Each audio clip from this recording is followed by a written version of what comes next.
The military didn't miss out in last night's budget. Upgrades to critical infrastructure at RAAF base Williamtown have long been part of the plan, with $274 million allocated towards them, while $26.5 million was assigned to combat the fallout from the contamination scandal. It will include a national research program into the health effects of exposure to the firefighting chemicals and initiatives to support the community. It follows the promise of a $55 million remediation package last year. The Hunter Business Chamber is happy with the conditions set out for small business, particularly the continuation of the instant asset tax write-off. And also a commitment from the government to fund $300 million towards cutting red tape to the states, and that's got to be a positive given the long cry from the Business Chamber over many years about how that does impact business. When it comes to infrastructure, there was nothing new for the Hunter. The Lake Macquarie Transport Interchange again missed out, and there was no specific mention of an M1 link from Black Hill to Raymond Terrace. That project is well advanced in its planning stage, and we need to be able to understand when it is going to get commitment for construction funding. While moves to improve housing affordability are being praised. We've seen a range of policy initiatives announced last night which will improve housing supply, will keep rental growth low and give people a chance to close the housing deposit gap. Emma Murphy, NBN News.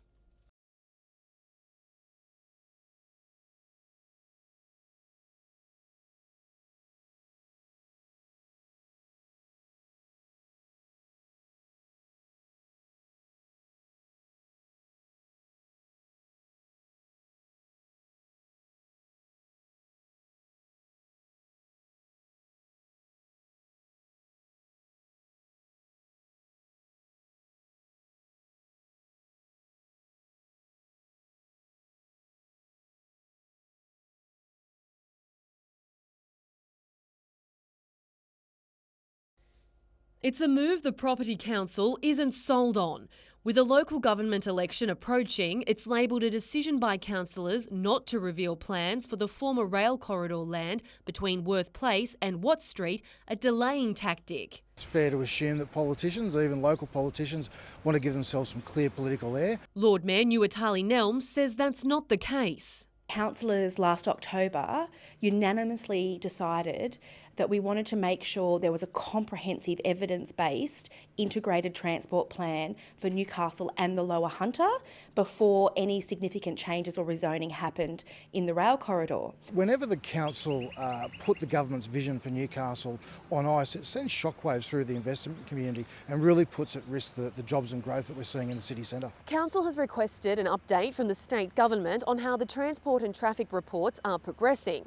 The Lord Mayor says there are many factors to consider before council calls for public comment. We also want to have a discussion about how we make sure affordable housing is included in all of the developments in the inner city over the coming years. Meanwhile, it's been revealed the old Wickham station will be dismantled to make way for a new light rail depot. Work will start later this month. Emma Murphy, NBN News.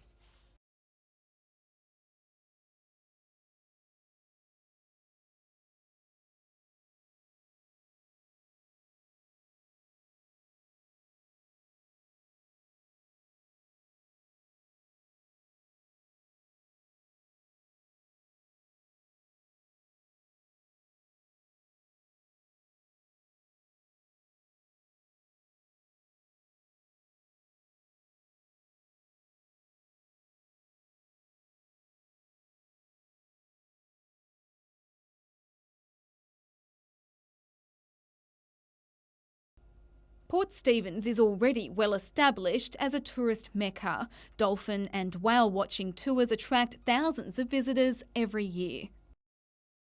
Soon, these little guys will share in the spotlight. It'll always be primarily a koala hospital, but we've bolted on accommodation and tourism aspects. Last night, councillors endorsed the business case for the region's first koala hospital, a haven for sick and injured animals, which will include a research and education facility, as well as on-site boutique accommodation and a unique treetop walk. So that you can actually walk in and around the koalas in the canopy, and have an experience with them that's quite intimate but in a natural setting. The joint initiative by council and local koala carers has been welcomed by Destination Port Stephens. It's ideal. We can sell that to the world. One of the biggest economic drivers of our whole economy was international tourism last year, and so in order for Port Stephens to benefit from that growth, it's to have attractions such as this. Council hopes to get the majority of the $3 million it needs through state and federal funding, but says should it be unsuccessful, it does have a backup plan. We've also built another scenario in there that was a worst case scenario, I guess, for council, and that if we had to secure the $3 million ourselves, we've still proven that the business model will work and be quite profitable. Amanda Bennett, NBN News.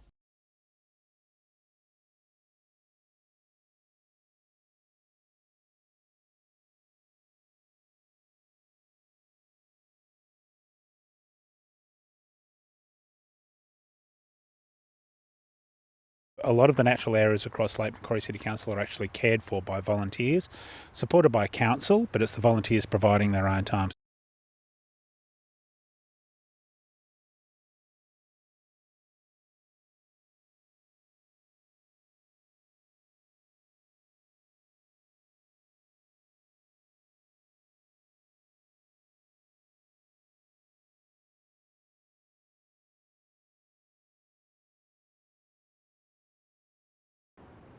The District Court trial of Robert Shashati will enter its 9th and what's expected to be its final day tomorrow.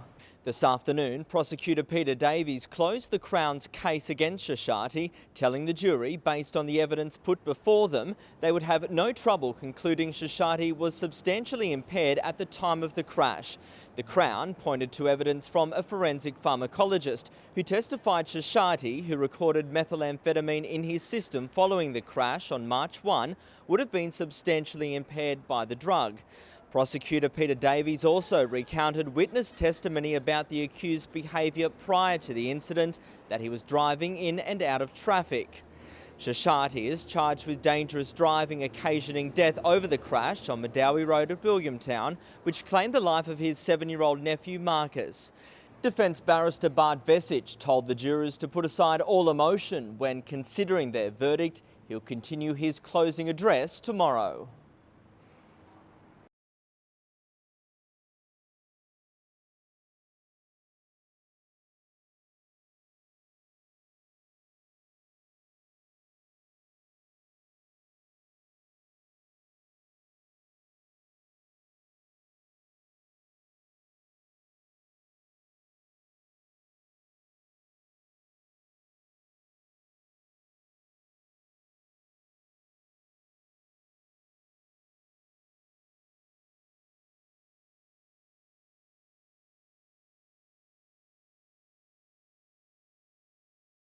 Last year they finished wooden spooners, and both times they, we sent us to Golden Point both games we played them. So we're definitely not expecting it to be an easy game.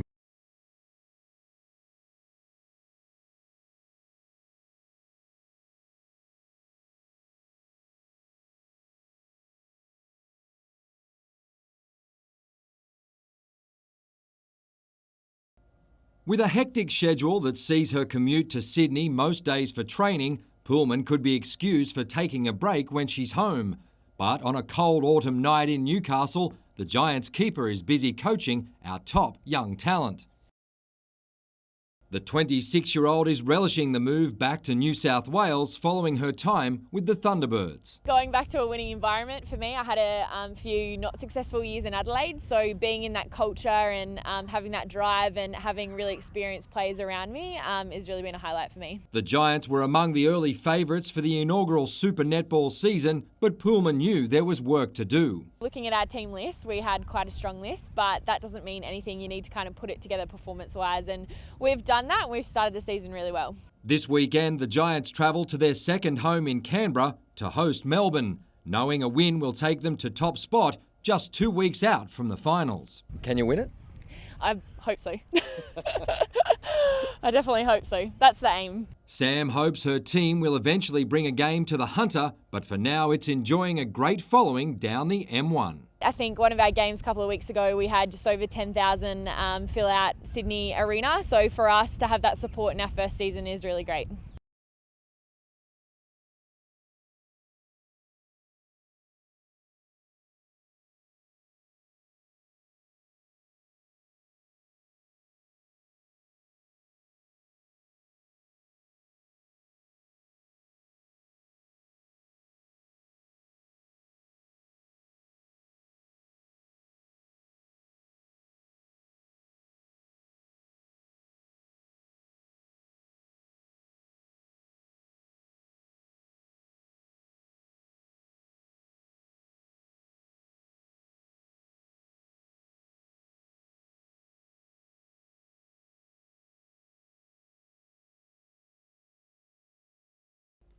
She's back at home, but her thoughts are far from it. Kalani Crane's firmly focused on South Korea and next year's Winter Olympics. It's crazy. It's really starting to become real. It's been my dream for so long to, be an Olympian, and it's just absolutely crazy. I can't even believe that it's happening to me at the moment. Her qualification isn't yet sealed, but it is likely. In career best form, Crane has claimed 2 international medals this past season and posted several personal bests. A solid result in Germany in September will book her ticket after falling just short at the world titles in March. It's very important for me to, learn all those lessons, which I'm glad I did. Like, I've had really good skates and a couple of not so good skates. But her preparation for the Games has already started. Soon she'll head back to America to train alongside some of the world's best, and she's ready to roll the dice, learning a new, more difficult free program routine and stepping up her short program in a bid to be a contender on the sport's biggest stage. I can always pull it back. That's what I always think to myself. I really am hungry for not just going to the Olympics. I really want to be competitive there as well, and obviously after the Olympics, it doesn't stop there for me. Samuel Jordan, NBN News.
He exercised his right to silence during his 8-day trial, but had this to say on his way out of court.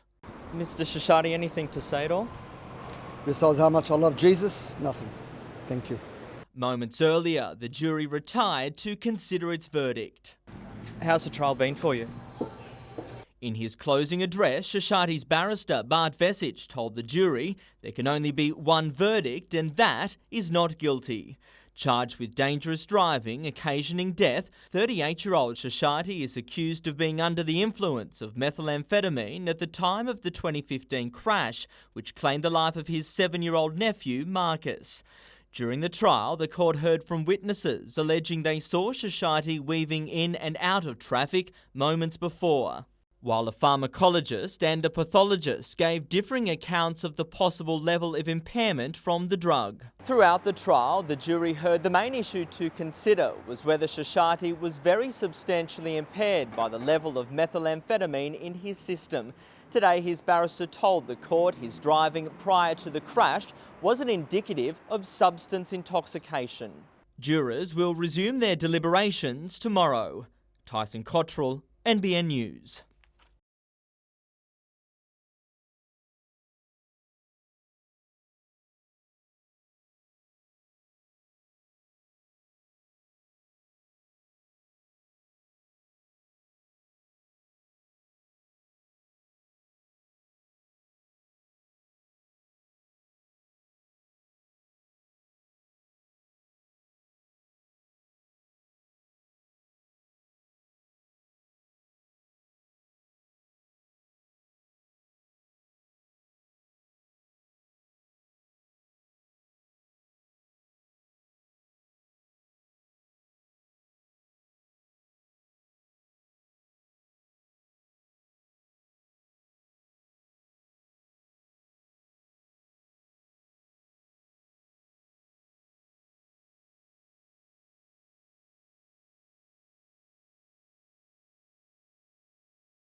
From gas masks, boots and coats to an instruction manual on how to fire a musket from 1908.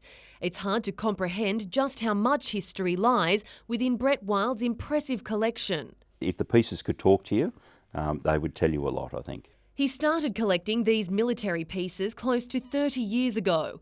With many passed on from veterans and their families, he saw it as a way of preserving history, and the stories behind the items live on. I bought this from a US soldier, so I know it's a genuine article, and he said he painted that logo on there. Brett himself served in the army for 24 years. His collection covers all world conflicts. This part of the collection, it fascinates me but can potentially horrify a lot of people. Yeah. For example, as the Germans and the Nazis went through Europe, they took military equipment from every country that they conquered and repurposed it for their own use. So, for example, this one here has a current swastika on it. Part of the collection are these two trench coats, and what's really interesting, as you can see inside this one, which is an officer's, it's lined, whereas when it comes to the soldiers, well, they weren't given the same luxury. This weekend it all goes on sale to help Brett with another project, converting his vehicles to transport diggers for Branxton RSL during Anzac Day commemorations. Emma Murphy, NBN News.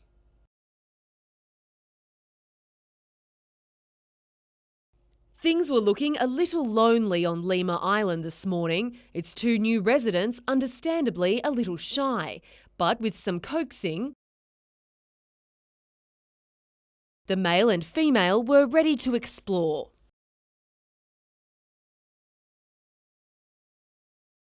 Though they seemed much more interested in soaking up some sun, all the while capturing the attention of their zoo counterparts and visitors. Very obvious with their lovely big black and white tails. Everyone knows what they are, so especially from Madagascar, King Julian. So I think, yeah, definitely we'll get some reactions out of the kids as well. But keepers have a much more serious purpose for Zenny and Azalo. Unfortunately, ringtail lemurs, their numbers aren't so great in the wild, so they've lost over 50% of their population in the last 36 years.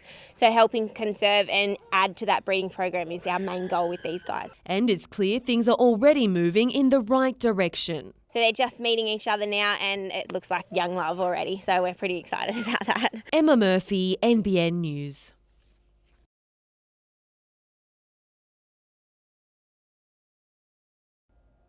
With plenty of money to spend, the Knights have been linked to plenty of players recently. Speculation about Cooper Cronk gained momentum last night. Desi has the link to Cooper Cronk. Yeah, whether that's what that's got to do with, I'm not too sure, but you're probably best off talking to Desi. Brown says the Knights would definitely talk to the Kangaroos halfback if he wants to live in Newcastle. As it stands at the minute, Cooper Cronk's made it very clear he doesn't want to talk to any club about playing rugby league because he doesn't want to lead him down the garden path because he doesn't know if he wants to play. And then if he did want to play, just Sydney and Newcastle are close enough. I'm not too sure. Newcastle was interested in Sean Kenny-Dowell until he was stood down by the Roosters because of a drug possession charge. Brown says it'll be up to Knights officials to decide whether to make him an offer following his court case. For now, the club is focused on the Raiders, with Jalen Feeney to get another chance in the halves alongside Brock Lamb, following a mixed effort against the Titans. The last thing we wanted to do was change our halves, the young halves, after one performance, especially when the first half was very good and the second half was more a team-based poor performance. Trent Hodkinson remains in reserve grade, as does City Origin forward Paulie, with Brown believing the big prop needs more minutes before moving back to the NRL. Newcastle has a host of young players back from rep duty with a spring in their step, including Fiji's Jacob Safiti, who says he played the hardest game of his life against Tonga. It's not so much what I bring back for the boys, it's more myself. I think I come back with a lot more confidence, playing with boys like that. So hopefully I can bring that this week and give a bit more. Mitchell Hughes, NBN News.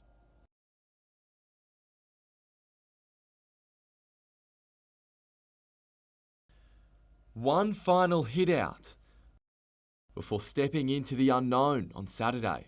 Sort of funny, it's strange, it's all new, but yeah, we're pretty well set to go.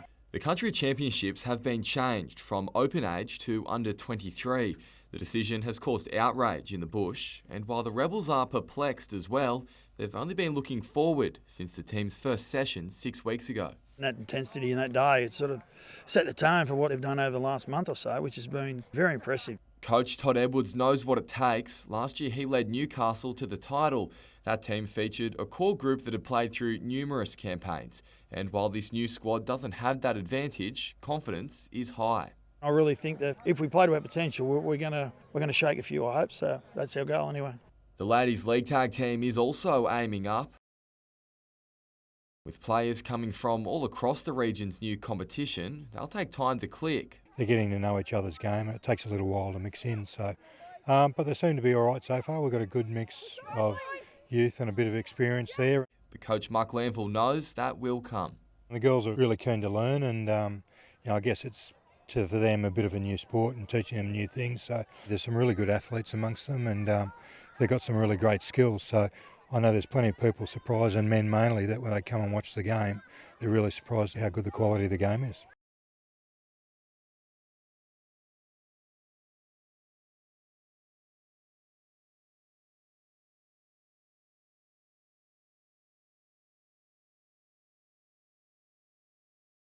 We haven't had a great preparation because a number of the boys have been away on other rep duties, but we've had a few runs and they know each other's game pretty well, so it'll certainly help us.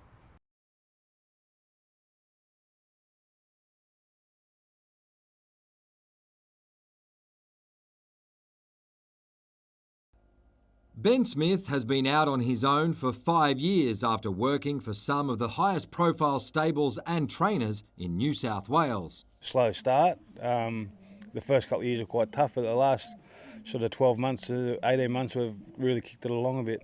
Plenty of his recent success is down to 4-year-old In Her Time.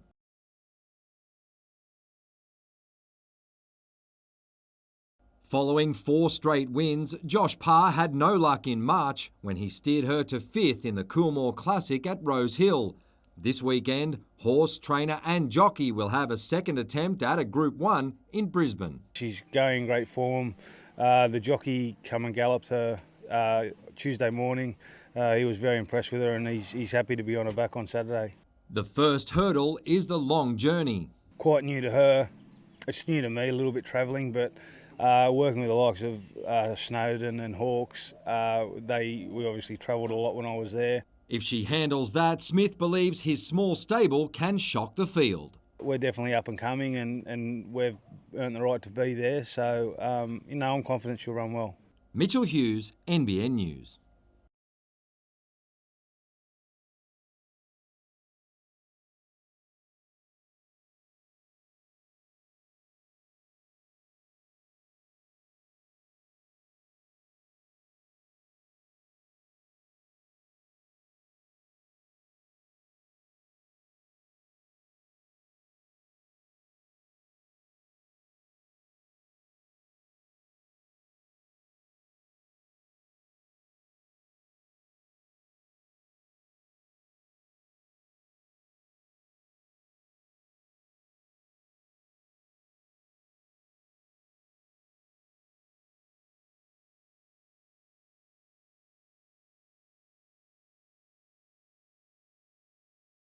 It took the jury just a few hours to decide that Robert Shashati was guilty of dangerous driving occasioning death.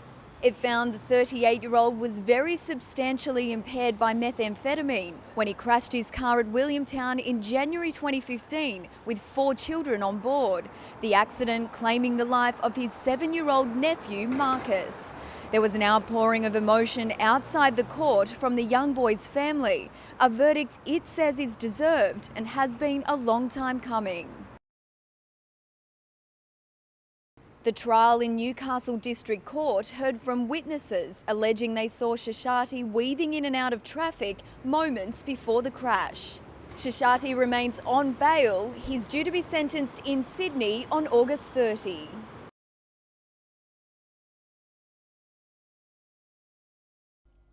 A family torn apart. This is the grim scene of a fatal crash which claimed the life of Queensland woman Leonie Ingram.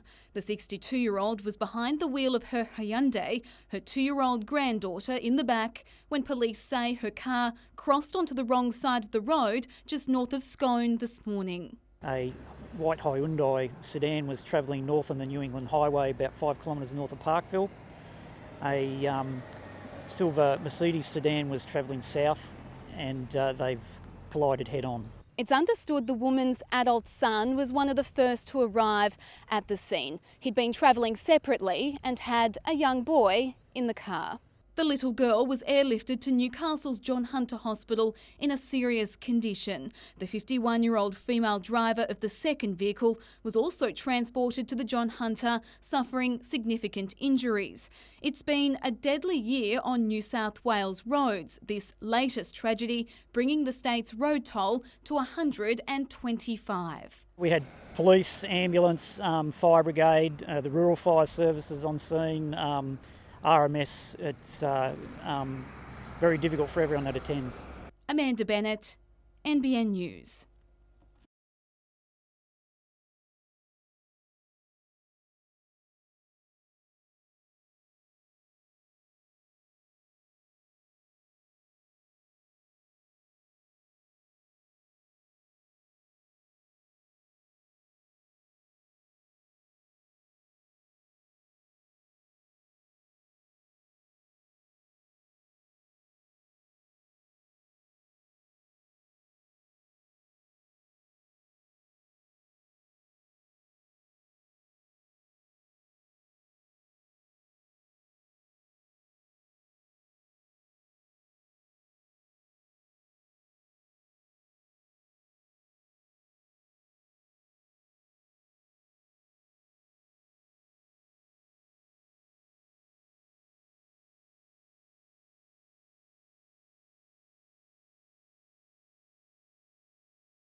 We're hoping to raise close to $200,000 from today.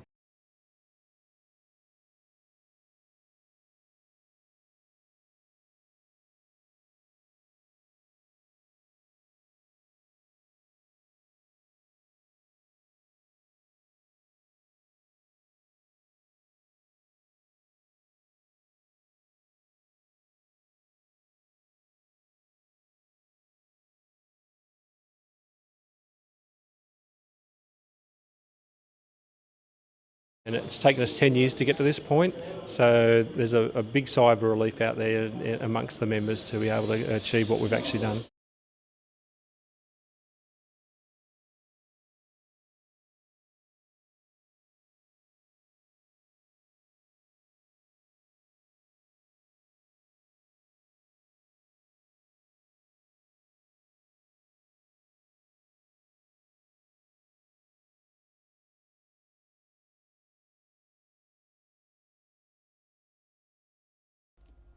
Dressed to impress, a crowd of 8,000 donned their race day finest for the Scone Cup. Some more interested in the fashion than the fillies. Have you bet yet?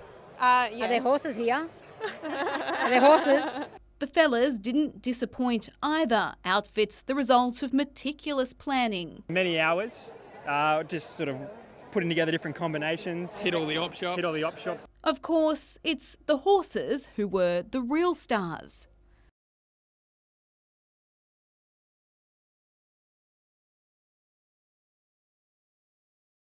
In the betting ring, it was serious business. Bookies working overtime. Do you do much research before you bet? Some of us do a little bit more than others, yeah. So we take it in turns in betting. For others, picking a winner is not an exact science. I like the horses that look really muscly, so I feel like they're going to run fastest. The Scone Cup is the state's largest race day outside the major cities, and its flow-on effect is massive. Singleton, Muswellbrook, Denman, all full of accommodation because of this event, due to Scone's obviously size, and the community in general, yeah, really hang out for this day this time of year. Amanda Bennett, NBN News.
It just means a lot because it's a country-based team and I'm from country obviously, and yeah, just love to get out and play with the girls.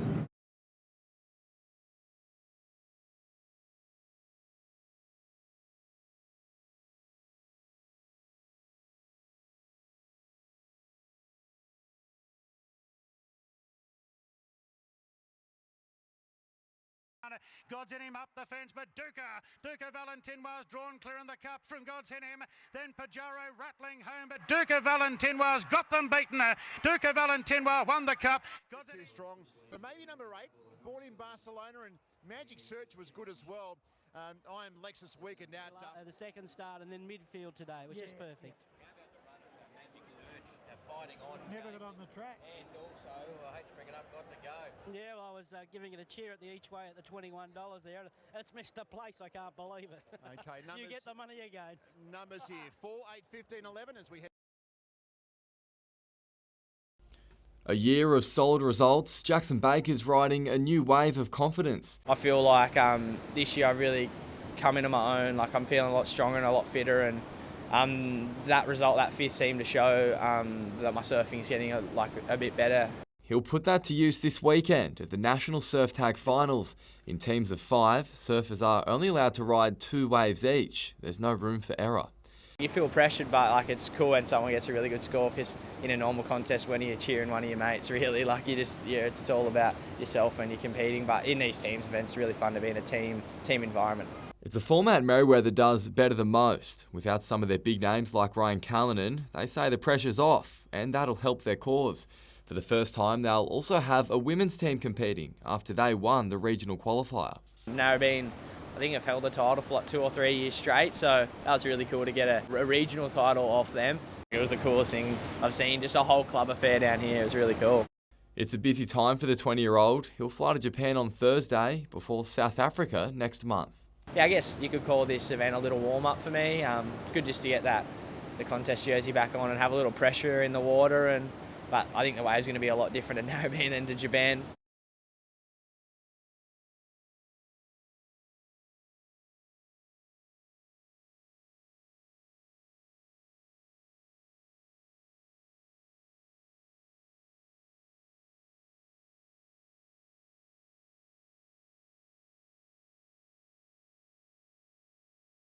Not a bad first game. We've got some improvement to do still, but for our first game together playing a full-on game, the boys went well. I think we just need to keep our shape and our structure, and no matter what the score or who we're playing, we just got to stick to the plan.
It's a small but dedicated group responsible for maintaining a fleet of heritage items at the former Broadmeadow Locomotive Depot.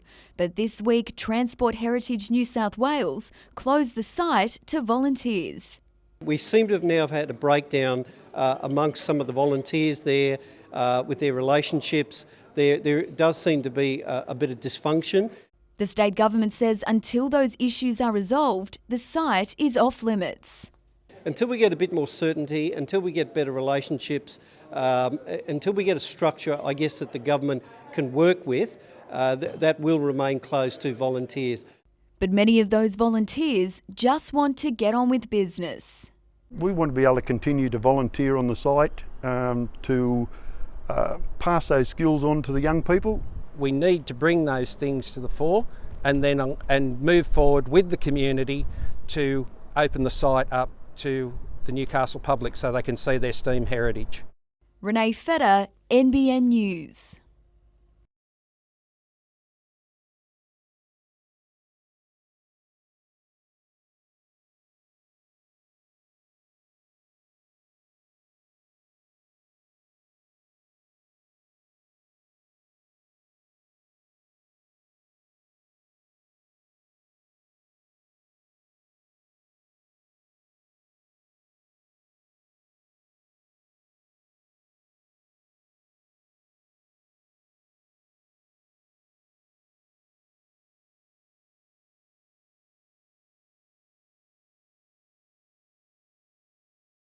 For James and Laura Grislack, this box contains their most precious memories of their son Link, who was stillborn.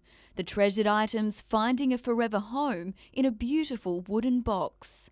We wanted the most precious thing that we have to have a really precious and special home that is safe and that looks nice and that's sort of worthy of the most precious thing that we have. They found that from the team at Personalised Keepsakes, Leanne, Guido and Cara handcrafting each item from their Lake Macquarie workshop. It really does make you feel quite special that you can create something for someone. The Grislacks are now hoping to help others affected by stillbirth. Next month, on Red Nose Day, they're organising a fundraiser to raise $5,000 towards the production of boxes for 100 families.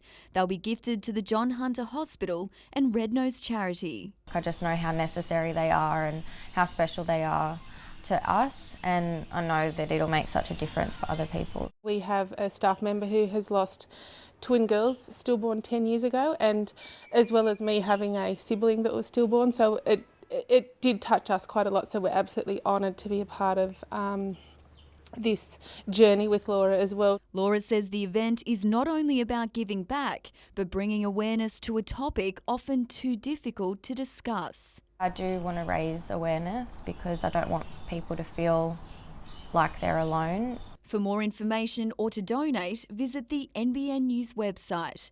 Renee Feder, NBN News. Monday night on NBN News, your power bills are soaring, but you could soon have access to electricity that's cheap and sustainable. Could this be an energy game changer? See the full story Monday night on NBN News.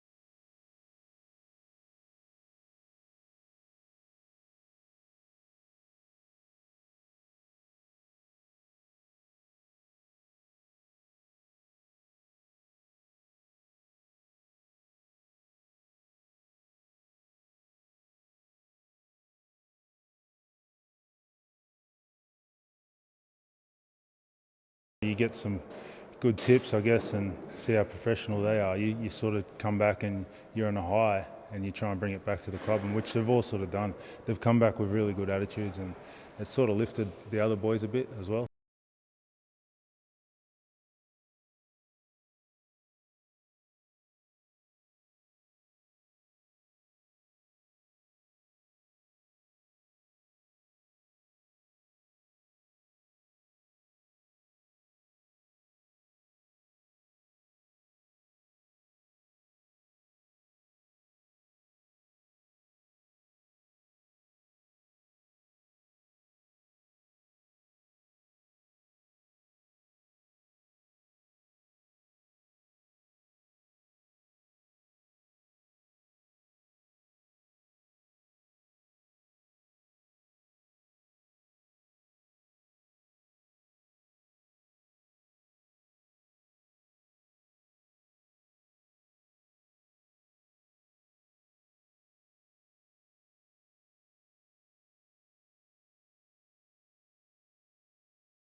The Wanderers are on top of the ladder, but it was the students who looked good early.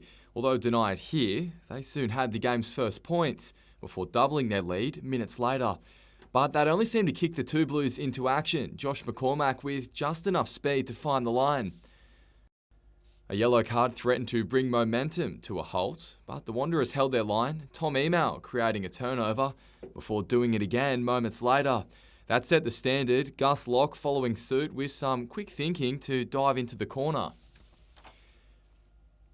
When Cameron Domkins used all of his grit to force his way over just before the break, the score was 21-6, and that margin only extended further in the second. The Wanderers clicking into gear and piling on the points, holes opening all over the university defence. And while the students did eventually force their way over the line, it did nothing to change the result.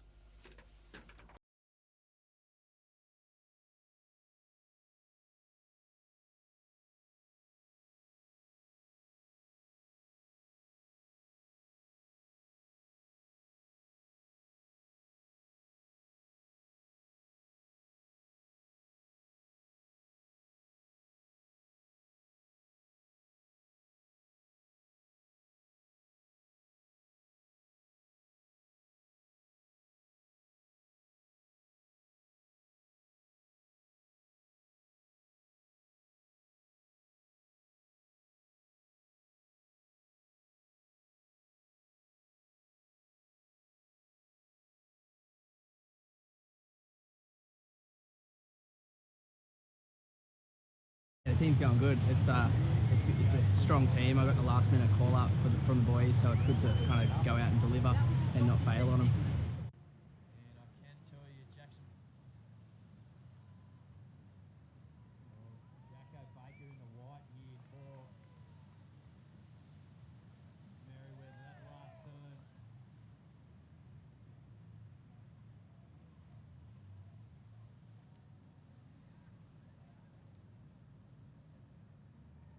Phone call tomorrow morning with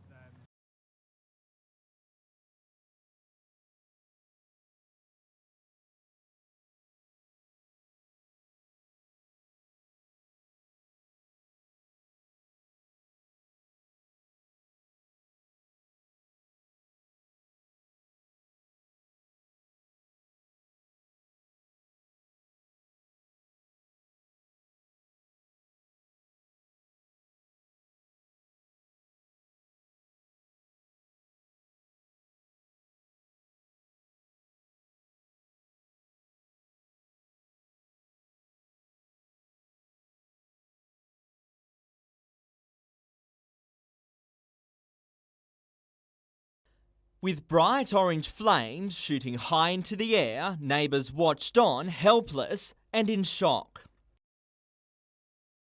The fire was intense and fast-moving, taking hold within seconds. Coming out of the roof, planes coming out of the roof. The large dark plume of smoke visible to fire crews on their way to battle the blaze. It was smouldering, grey smoke coming out of the roof. Plenty of fire trucks, ambulances and police cars, and before we came out we heard a lot of sirens. In total, 7 fire trucks and 2 hazmat crews responded. Within half an hour they had the upper hand. By that time though, the fire had already torn through the entire ceiling along with the roof, also gutting 2 rooms. Especially with the houses being so close together. Yeah, they've done a great job. With the firefighting effort wrapped up by 8 o'clock, police took over, forensic crews sifting through the burnt wreckage. This afternoon, police confirmed they are treating the fire as suspicious. Detectives will now comb through the evidence gathered this morning as part of their investigation. At this stage, the cause of the fire isn't yet known, but it's believed to have started in the ceiling cavity. Tyson Cottrell, NBN News.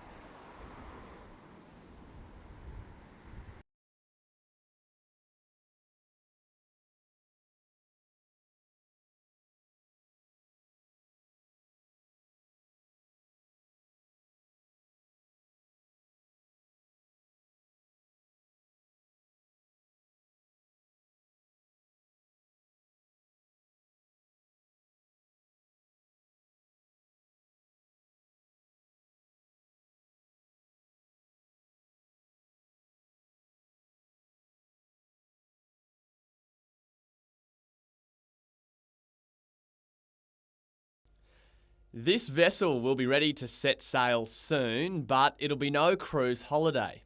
It's heading to Papua New Guinea for a medical outreach mission, and Novocastrians have the opportunity to get on board and lend a hand. We're looking at marine volunteers, medical people, general volunteers, just to come in, and also trades to come in and really help sort of buy in and partner with our friends up in Papua New Guinea to see some great medical outcomes up there. The successful applicants will assist in the long-term training and medical work YWAM, or Youth with a Mission, has been undertaking in PNG since 2010. There's been over 700,000 medical services offered up in Papua New Guinea, and really opportunity to buy in a practical way and really make a practical difference up there. Today, visitors were welcomed to check out the ruak, and if a trip overseas doesn't float your boat, you can volunteer in other ways. The vessel will be docked in Newcastle for the next few weeks while maintenance work is undertaken, and anyone is welcome to help. The boat was actually built in Germany, so it's designed very well to keep heat in. And in Papua New Guinea, that's exactly what you don't want. So we're getting air conditioning and also insulating some of the rooms on board. For more information, simply head to our website. Alex Heinke, NBN News.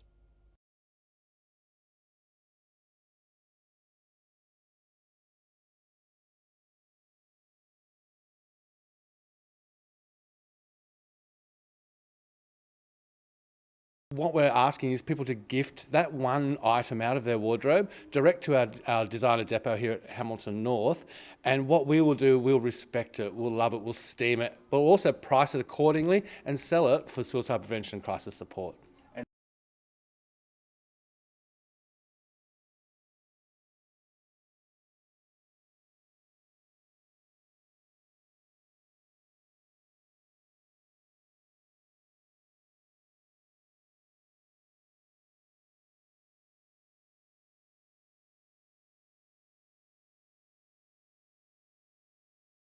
Yeah, she had fluid on her lungs, and yeah, but she's doing okay now. She just has to stay there for a couple of days.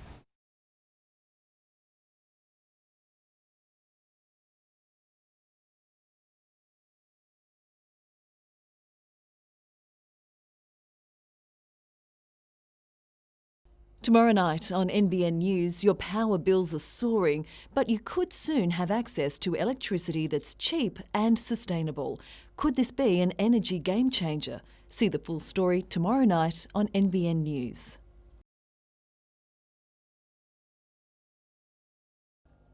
The game was just minutes old when Ross put Newcastle in front.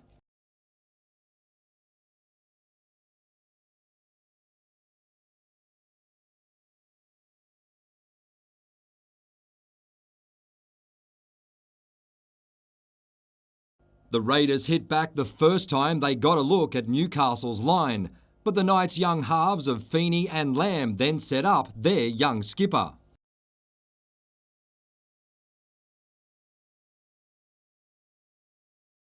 Sione received some special treatment from Shannon Boyd before Ross took on a camera and the fence and lost.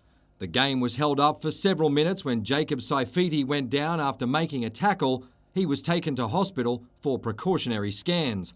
Newcastle was down to 16 men, but Canberra looked rattled straight after the break. A few minutes later, the visitors regained their composure. The bottom-place Knights have a habit of fading away in the second half, but Feeney and Joe Wardle made things interesting. With Mum in the stands, the Matautia brothers had a big say in the result. Sione grabbed a double. Before Peter extended the Knights' lead to more than 2 converted tries.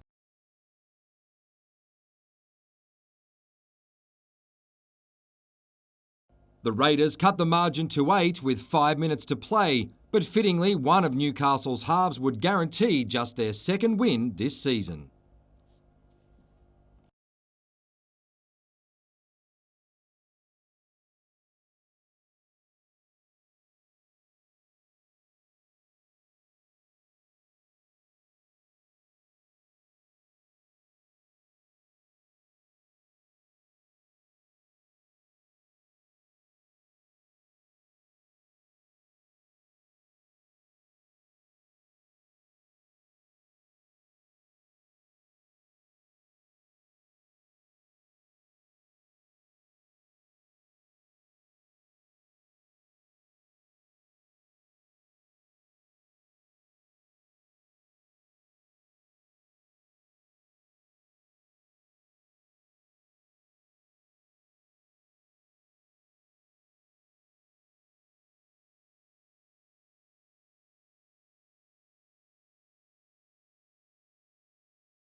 The Arnett's program took centre stage before first grade as kids with special needs got to taste the NPL atmosphere.